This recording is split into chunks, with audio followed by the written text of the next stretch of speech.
Thomas 88. Jesus said, "The messengers and the prophets will come to you and give you what belongs to you.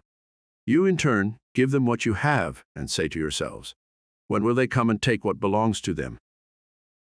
Ratifying the existence of paranormal abilities in humans is the work done by remote viewers employed by various government agencies around the world.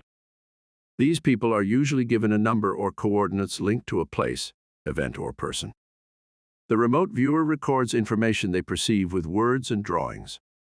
There are well-known cases of these people finding military devices of opposing countries.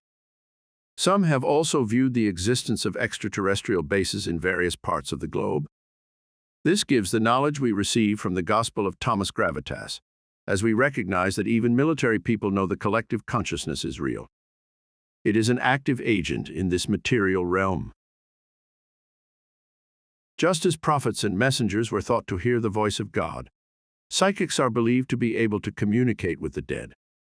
A soul that has not nurtured its connection to the source eventually fades. It is absorbed into the whole to re-enter the material universe in a new form. Psychics tap into the source's presence through the collective consciousness because they are more receptive to this light. Thomas 77. When they believe they are communicating with the dead, they are often picking up the thoughts and feelings of the living. They are also able to sense the events of the past and future. Time is an element of the source because it has no linear sequence. It is the whole. Understanding this is important because people have the tendency to place perceptive individuals in high regard. Having these skills does not mean a person has benevolent intentions. They may unintentionally contradict the wisdom of Yeshua. Thomas 4:11. A psychic's ability is a positive sign of the source's light in action through the collective consciousness. However, their perceptions of what is actually happening can be damaging and misleading to impressionable minds. The messengers and the prophets give us hope and the desire to search for truth. This belongs to all human beings. We in turn should give these people support. This may be by meeting their physical needs and responding to their teachings with skeptical enthusiasm. The ear of the heart.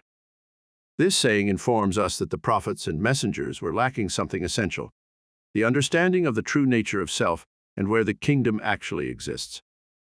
The majority of messengers and prophets preceding Yeshua, and a number of those that followed him, lacked this essential knowledge. People of past generations placed God outside of the self. In their eyes, there was a disconnection, a falling away. This made the individual feel unworthy to be in the presence of their God. Yeshua asks, when will they come and take what belongs to them? What belongs to them is the kingdom, the link to the collective consciousness. They were unaware of the invisible light generated by the source. They were unaware this light was their soul, what they are.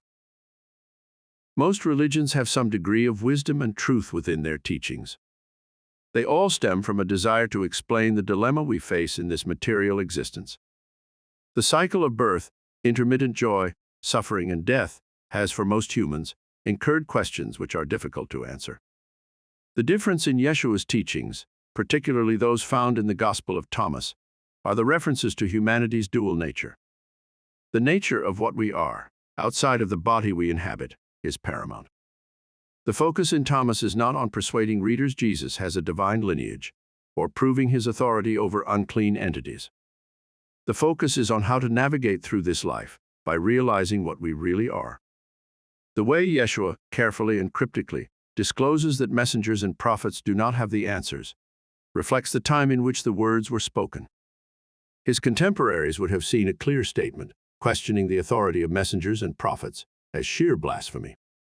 The prophets were, in Yeshua's time, seen as direct links to their God, who spoke through them. However, the reality was that these people were speaking through their link to the source and the collective consciousness, albeit through a thick fog. This source is the light that was within all people from the beginning, but they could not comprehend it. This is what belongs to them. It is the light they did not recognize. In not recognizing this intimate connection with God the Father, they were divided.